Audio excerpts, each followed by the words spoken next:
बहराइच में जो हिंसा हुई थी 2024 में, उस पर फैसला आया जिसमें जज ने मनुस्मृति का उदाहरण दिया और आरोपी को फांसी की सज़ा सुनाई। लेकिन उसको लेकर लोग तरह तरह से देख रहे हैं। कुछ लोग कह रहे हैं कि लिंचिंग इतनी सारी हुई देश में लेकिन किसी पर फैसला नहीं आया, लेकिन जहां दोषी एक खास समुदाय का था उसको फांसी की सजा हुई। जर्नलिस्ट महोदय, हमारा देश का कानून अंधा कानून है। हमारा कानून एक नहीं दो है। वीआईपी के लिए अलग है और सामान्य लोगों के लिए अलग है। बहराइच का मामला को कोर्ट किस नजरिए से देखा और बाकी को क्यों नहीं देखा, ये तो एक बहस की बात है। लेकिन आज जो नफरत की बाजार बना करके, इससे पहले कि बहराइच पे बात करूं, आपको बताना चाहूंगा कि बंगाल के अंदर जो मुर्शिदाबाद में बाबरी मस्जिद बनाने की बात, वो भी 2 महीने चुनाव के वक्त में, वो बहुत ही निंदनीय इसलिए है कि बाबरी मस्जिद अगर बनाना ही है मुसलमानों तो अयोध्या में क्यों नहीं बना, उत्तर प्रदेश में या किसी और राज्य में क्यों नहीं बना, चुनाव के बाद या चुनाव से पहले क्यों नहीं बना। वो 3 साल का प्रोजेक्ट किस बात का। तो ये सारा नफरत का है। ये बीजेपी जहां बाबरी मस्जिद को ढा करके 6 दिसंबर 1992 में जो बाबरी मस्जिद को ढा करके राम मंदिर बनाया, आज वही बीजेपी बाबरी मस्जिद मुर्शिदाबाद में बना करके मुसलमानों को ध्रुवीकरण करके तोड़ रही। और इस तरह का जो साजिश सत्ता खेल रही है। आप बहराइच की बात कर रहे हैं, नफरत नहीं होगा। आज नफरत का साम्राज्य चल रहा है। आज सत्ता के पक्ष के पास नफरत ही नफरत है।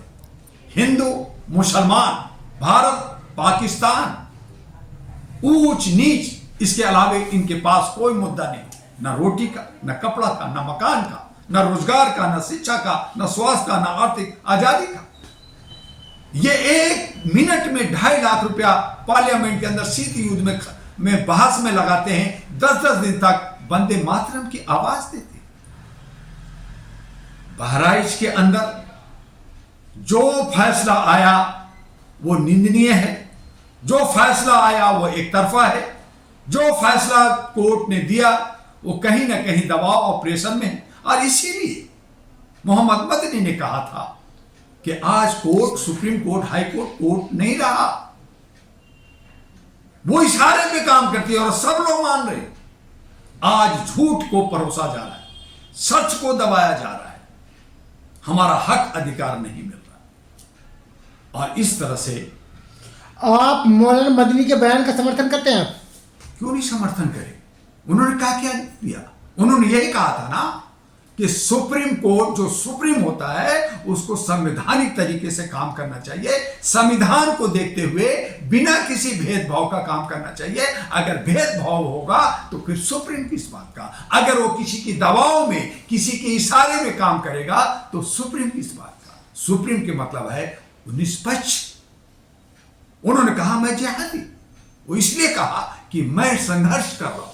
जिहाद का मतलब संघर्ष होता है। आपने उसको आतंक से जोड़ दिया, आपने उसको अलगाववाद से जोड़ दिया, आपने उसको नक्सलाइट से जोड़ दिया, ये ठीक नहीं। बहराइच क्या, आपको अगर फैसला करना तो देखना था ना कि मॉब लिंचिंग और जगह क्या क्या हो रहा है। बिहार के अंदर एक का कपड़ा उतार करके प्राइवेट देख के कि वो मुसलमान है उसको मार दिया जाता है। वहां के मुख्यमंत्री का अपना विधानसभा क्षेत्र का बंदा का, नालंदा का, जाके नवादा में मारा जाता है। तो ये क्या हो रहा है? कानून कहां है? ये कानून की धज्जियां आज हमारे कानूनविद भी उतारे, जबकि इनको एक सब्सिडी बॉडी है। हमारा हाई कोर्ट, सुप्रीम कोर्ट सब एनजीओ है। जितनी भी ऑर्गेनाइजेशन अथॉरिटी है सब एनजीओ है। जितनी भी पुलिस डिपार्टमेंट है सब एनजीओ है।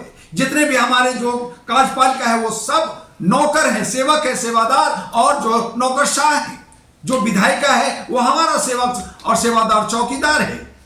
जो जनता के लिए करता है, जनता जनार्दन होती है, जनता मालिक होता है। लेकिन आज सिर्फ जनता को मालिक कहा जाता है, जनता जनार्दन कहा जाता है, लेकिन उसको कुचलना, उसको उत्पीड़ित करना, उसको दबाना, इनको सातिराना तरीके से झूठ को परोसना, सच को दबाना, यही तो इनकी नेचर है, यही तो आदर्श है। तो इसलिए बहराइच हो, चाहे बंगाल हो, चाहे अन्य राज्यों में हो, वो जो भी अराजकता या जो भी आज देश के अंदर अफरा तफरी मचा है। लेकिन इन्हीं लोगों की उदा वजह से मचा जज है। साहब आज हमें मानवता के राह पे चलना होगा। दुआ जज साहब को भी ये सोचना होगा कि ये हमारा निष्पक्ष देश है समय और हमारा ये सेकुलर देश दुआ है। साहब जहाँ अगर वो फैसले से पहले अगर वो मनुस्मृति का उदाहरण देते हैं तो लोगों को मिर्ची क्यों लग रही है? बार बार लोग मनुस्मृति का जज लोग भी कहता है। एक यादव जस्टिस ने इलाहाबाद में भी कहा था मनुस्मृति की बात करते हैं तो मनुस्मृति में क्या लिखा है? एक तरफ हमारे उत्तर प्रदेश का मुख्यमंत्री कहता है मैं सनातन धर्म लाऊंगा, तो सनातन मतलब होता है सत्य। तो मुसलमान भी सत्य है, वो भी सच्चाई पे चलता है, ईमानदारी से चलता है, तो वो भी सनातन है। तो धर्म नहीं होता, वो वर्म होता है।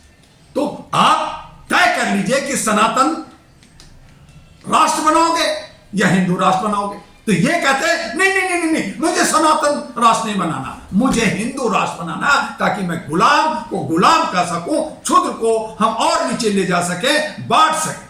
तो पहले तय कीजिए, आप लोग तय कीजिए, जितने भी जस्टिस है, जितने भी इंटेलेक्चुअल हैं, जितने भी बुद्धिजीवी हैं, वो तय करें कि भारत को क्या बनाना चाहते हैं। आप मनुस्मृति में ले जाना चाहते हैं, आप सनातन युग में ले जाना चाहते हैं, आप वैदिक युग में ले जाना मनुस्मृति चाहते से हैं, दिक्कत क्या है?